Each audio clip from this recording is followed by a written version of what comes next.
ጤና ይስጥልን የተከበራችሁ የኢዲኤም ሚዲያ ተከታታዮች በሙሉ የዕለተ ቅዳሜ ዜናዎችን ይዘንላችሁ መተናል። አብራችሁን ቆዩ። ታዲያ ቻናላችንን ሰብስክራይብ፣ ሼር በማድረግ አብሮነታችሁ አይለየን። በቅድሚያም አርዕስተ ዜና። ከሰኔ 4 እስከ ሰኔ 12 2018 ዓመተ ምህረት የሚሰጠውን የቅድመ ምረቃ ፕሮግራም የመውጫ ፈተና ለመውሰድ የተመዘገቡ ተማሪዎች በአስቸኳይ መረጃቸውን እንዲያረጋግጡ ትምህርት ሚኒስቴር አሳስቧል። ጠቅላይ ሚኒስቴር ዶክተር አብይ አህመድ በአርሲ ዞን በንጹሃን ዜጎች ላይ በደረሰው ጥቃት የተሰማቸውን ሐዘን ገለጹ።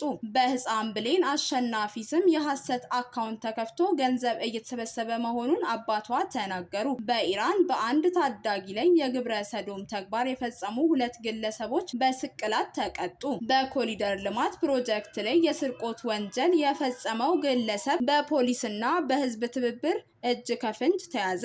በመካከለኛው ምስራቅ የሚካሄደው ጦርነት ሚሊዮኖችን ለረሃብ አደጋ ማጋለጡን ተናገሩ። ወደ ዝርዝር ዜናዎች የምንሄድ ይሆናል። አብራችሁን ቆዩ። ሰኔ 4 እስከ ሰኔ 12 2018 ዓመተ ምህረት የሚሰጠውን የቅድመ ምረቃ ፕሮግራም የመውጫ ፈተና ለመውሰድ የተመዘገቡ ተማሪዎች በአስቸኳይ መረጃቸውን እንዲያረጋግጡ የትምህርት ሚኒስቴር አሳስቧል። የማረጋገጥ ስራው ሰልፍ ቬሪፊኬሽን ከ2 እስከ 3 ደቂቃዎች ብቻ የሚወስድና የተፈታኞችን የትምህርት ሰነዶች ከፋይዳ መታወቂያ ጋር ለማስተሳሰር የሚያስችል ነውም ተብሏል። በመሆኑም ለመጀመሪያ ጊዜ የመውጫ ፈተና የሚወስዱ ተፈታኞች የፋን ቁጥራቸውን በመጠቀምና የግል መረጃ በመሙላት የራሳቸውን መለያ ማረጋገጫ ማጠናቀቅ ይጠበቅባቸዋልም ተብሏል። ተፈታኞች በተቀመጠላቸው ዌብሳይት ላይ በመግባት ወደ ኤግዚት ኤግዛሚኔሽን በመግባት በመቀጠልም ኮንቲኒዩ ቬሪፊኬሽን የሚለውን በመጫንና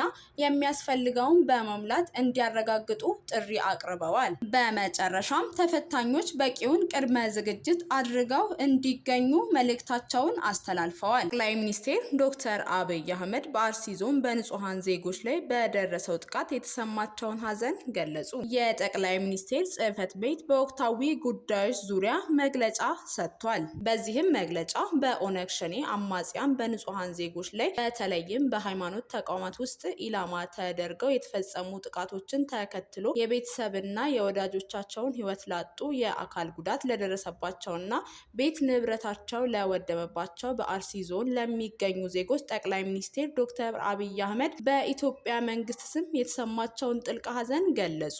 ጽሕፈት ቤቱ እነዚህ ጥቃቶች የሀገሪቱን ብሔራዊ እድገት ለማደናቀፍ ከሚሹ አካላት፣ በአማራ ክልል ከሚንቀሳቀሱ የሀገር ውስጥ አማጺ ቡድኖችና ለሀገሪቱ ሁለንተናዊ እድገት ጥላቻ ካላቸው የውጭ ኃይሎች ጋር በጥምረት የተከናወነ ሲሆን ዓላማቸውም በኢትዮጵያ አለመረጋጋትንና የምርጫ መስተጓጎልን ለመፍጠር ሲደረግ የነበረ የጥፋት ውጥን ተከታይ ናቸውም ብለዋል። መንግስት 7ኛው ጠቅላላ ምርጫ ያለ አንዳች የጸጥታ ችግር ፍትሐዊና አሳታፊ ሆኖ እንዲጠናቀቅ ከ1 ዓመት በላይ የዘለቀ ልዩ ትኩረትና ዝግጅት በማድረግ በቁርጠኝነት ሲሰራ የቆየ ቢሆንም በሌላ በኩል የጥፋት ኃይሎች ከባዕዳን ጋር ጽምዶ የሚል ቁርኝነት በመፍጠር እኩይ ዓላማዎችን ለማሳካት ሰፊ የጥፋት ዝግጅት ሲያደርጉ መቆየታቸውንና ሀገራዊ ምርጫው እንዳይከናወን ሰፊ ርብርብ ማድረጋቸውንም አመላክተዋል።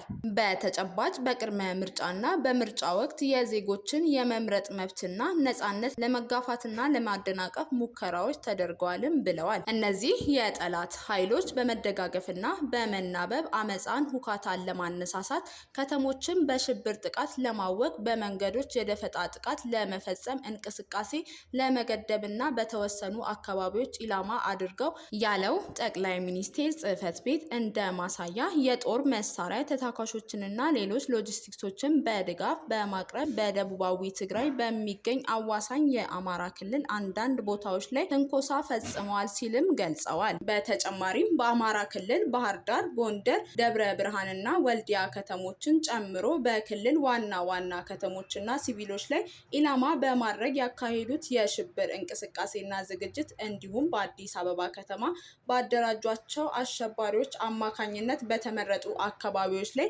ጥቃት እንዲፈጸም የተደረገው እንቅስቃሴ እንዲከሽፍ ተደርጓልም ብለዋል። በተመሳሳይ በኦሮሚያ ክልል የሸኔ ሽብር ቡድን ከጽንፈኛው ፋኖ ታጣቂ ቡድን ጋር በመናበብ በአንዳንድ አካባቢዎች መንገዶችን በመዝጋት እንቅስቃሴ ለማስቆምና ለማስቆምና ለማስተጓጎል ፍላጎት ተንቀሳቅሶ የነበረ ቢሆንም በጸጥታ ኃይል በተወሰደባቸው የተጠናከረ እርምጃ ፍላጎቱን ማሳካት አልተቻለምም ሲሉ ገልጸዋል። ቡድኑ በጸጥታ ኃይሉ የተወሰደበትን እርምጃ መቋቋም ባለመቻሉና ፍላጎቱን ማሳካት ባለመቻሉ ስስ ኢላማዎች ላይ ያተኮረ እርምጃ በመውሰድ የሃይማኖትና የብሔር ግጭት ለመቀስቀስ በማለም በአርሲ ዞን አስኮ እና አካባቢው ጥቃት ፈጽሟልም ተብሏል። ይሁን እንጂ ሁኔታውን በመቆጣጠር የጸጥታ ኃይል በእነዚህ ኃይሎች ላይ የተቀናጀ እርምጃ እየወሰደ ይገኛልም ሲሉ የጠቅላይ ሚኒስትር ጽሕፈት ቤት አመላክቷል። መንግስት መሰል ስጋቶችን በንቃት በመከታተል ላይ ይገኛል ያለው ጽሕፈት ቤቱ በምርጫ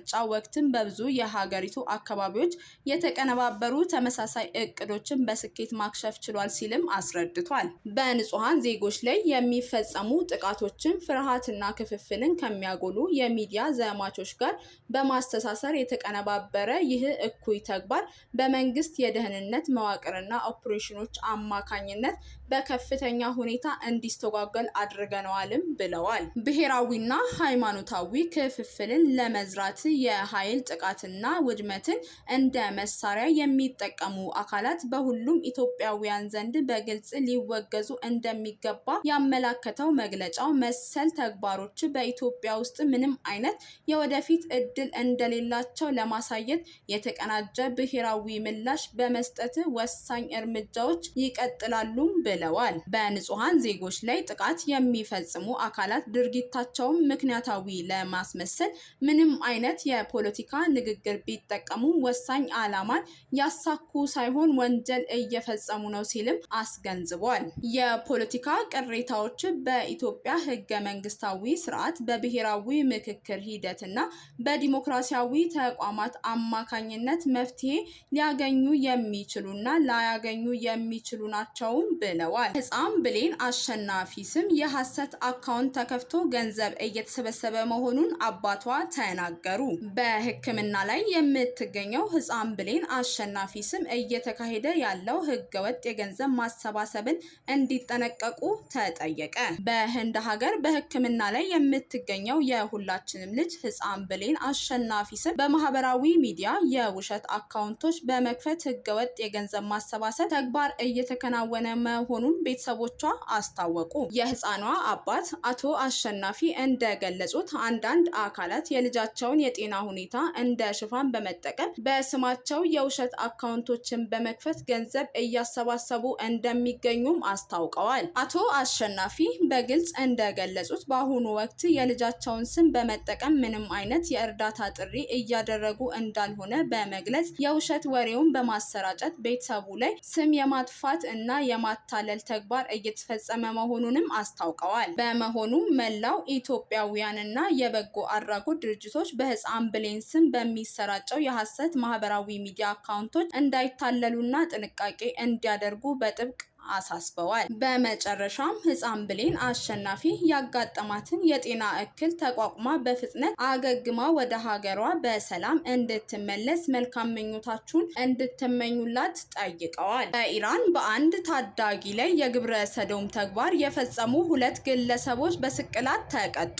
በኢራን ቆርቬ ከተማ ውስጥ በአንድ የ14 ዓመት ወንድ ታዳጊ ላይ የግብረ ሰዶም ተግባር የፈጸሙ 2 ግለሰቦች በተፈረደባቸው የሞት ፍርድ መሰረት በከተማው በሚገኝ ቆርቬ ማረሚያ ቤት ውስጥ በስቅላት እንዲሞቱ ተደርጓል። የሞት ቅጣት የተፈጸመባቸው ግለሰቦች የ52 ዓመቱ ታህማሴብ እና የ37 ዓመቱ ኩሃያር አቢስ የሚባሉ የከተማው ነዋሪዎች ናቸውም ተብሏል። በሞት የተቀጡት የ14 ዓመት ታዳጊ ላይ የግብረ ሰዶም ተግባር በመፈጸምና በቪዲዮ በመቅረጽ በማስፈራራትና ገንዘብ በመቀበል ወንጀል ተከሰው ነውም ተብሏል። ታዳጊው በደረሰበት ከፍተኛ ጥቃትና የስነ ልቦና ጉዳት የተነሳ ሕይወቱን በገዛ እጁ ማጥፋቱን ሄንጋው የተባለ በሰብአዊ መብት ላይ የሚሰራ ድርጅት ገልጿል። በኮሪደር ልማት ፕሮጀክት ላይ የስርቆት ወንጀል የፈጸመው ግለሰብ በፖሊስና በሕዝብ ትብብር እጅ ከፍንጅ ተያዘ። በዋና ከተማዋ አዲስ አበባ እየተከናወነ የሚገኘው የኮሪደር ልማት ስራ ላይ የተዘረጋውን የኤሌክትሪክ ማስተላለፊያ ኬብል ገመድ በመጋዝ በመቁረጥ የስርቆት ወንጀል የፈጸመው ግለሰብ በቁጥጥር ስር መዋሉ ተሰማ። በጉለሌ ክፍለ ከተማ ወረዳ 1 ልዩ ስሙ ጉስቋም ቅድስት ማርያም ተብሎ በሚጠራ አካባቢ ምሽት 4 ሰዓት ላይ በረከት አረጋ የተባለ ተጠርጣሪ ለልማት አገልግሎት እየተሰጠ የነበረውን የኤሌክትሪክ ኬብል በመጋዝ ሲቆርጥ በፖሊስ አባላት እጅ ከፍንጅ ተይዟል ተባለ። ተጠርጣሪው ወንጀሉን ከፈጸመ በኋላ በውሃ ፈሳሽ ወራጅ ቱቦ ውስጥ በመግባት ለማምለጥና ለመሰወር ጥረት አድርጎ የነበረ ቢሆንም በወቅቱ በስራ ላይ የነበሩ የፖሊስ አባላት የነገሩን አሳሳቢነት በመረዳት የፈሳሹ ቱቦ ውስጥ በመግባት ተከታትለው በቦታ ላይ ለ2 ሰዓታት ያህል የተደረገውን ድካምና ፍለጋ ተከትሎም ተጠርጣሪውን ከነ ኤግዚቢሽኑ በቁጥጥር ስር ማዋል መቻሉን የጉለሌ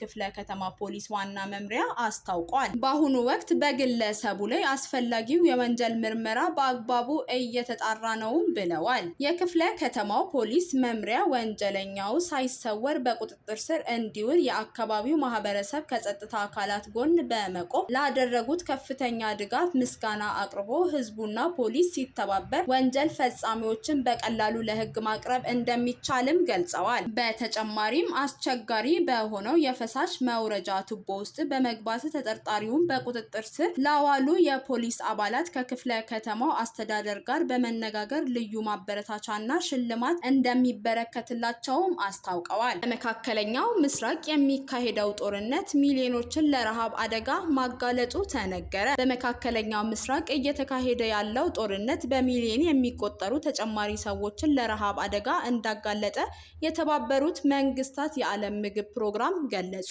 ድርጅቱ እንዳለው እየተጨመረ ያለው የነዳጅና የትራንስፖርት ዋጋ በአንድ በኩል ምግብን ውድ ሲያደርግ፣ በሌላ በኩል ደግሞ የገንዘብ እጥረት ድርጅቱ የሚያቀርበውን የምግብ እርዳታ እንዲቀንስ አድርጎታልም ብለዋል። አሜሪካና እስራኤል በኢራን ላይ የከፈቱት ጦርነት በፋርስ ባህረ ሰላጤ ውስጥ ቀጠናዊ ጦርነት ከመቀነሱ በተጨማሪ ወደ ሊባኖስ ተስፋፍቶ በሆርሙዝ ወሽመጥን ጨምሮ በወሳኝ የባህር መጓጓዣ መስመሮች በመዘጋታቸው እንቅስቃሴ ላይ መስተጓጎል ፈጥሯልም ብለዋል። ይሄ ሁኔታ የጭነት መርከበኞች የጉዞ መስመሮቻቸውን እንዲቀይሩ በማድረግ የዓለም አቀፍ የነዳጅና የጋዝ አቅራቦት ሰንሰለትን አደናቅፏልም ብለዋል። በአፍጋኒስታን፣ በሶማሊያና በስሪላንካ ያሉ ቤተሰቦች ክፉኛ ከተጎዱት መካከል ሲሆኑ በነዳጅና በምግብ ዋጋ መናር እንዲሁም በገቢ ማሽቆልቆልና በንግድ እንቅስቃሴ መቋረጥ ምክንያት ክፉኛ ጫና እየደረሰባቸው መሆኑንም ገልጸዋል። የዓለም ምግብ ፕሮግራም እንደሚለው ባለንበት የአውሮፓውያን ዓመት 6.5 ሶማሊያውያን ወይም 1/3 የሚሆኑ የአገሪቱ ህዝብ ከባድ የረሃብ አደጋ ይገጥማቸዋልም ብለዋል። በአፍጋኒስታን ደግሞ 17.4 ሚሊዮን ህዝብ የምግብ እጥረት ችግር ገጥሞታልም ብለዋል። መስተጓጎሉ የሚቀጥል ከሆነ ሁኔታው ወደ ክፉ ደረጃ ከፍ በማለት በሶማሊያና በአፍጋኒስታን ተጨማሪ በሚሊዮኖች የሚቆጠሩ ሰዎች ከባድ የምግብ እጥረት እና ረሃብ እንደሚገጥማቸውም ድርጅቱ አስታውቋል። ሁለቱም አገራት ከውጪ በሚገቡ የኃይል አቅራቦትና የምግብ ምርት ላይ በከፍተኛ ሁኔታ ጥገኛ ናቸውም ሲሉ ገልጸዋል። ለዛሬ ለዕለተ ቅዳሜ ያዝንላችሁ የሀገር ውስጥና የውጪ ዜናዎች እነዚህን ይመስሉ ነበር። በሌሎች የሀገር ውስጥና የውጪ ዜናዎች ተመልሰን እስከምንገናኝ ሰናይ ቆይታ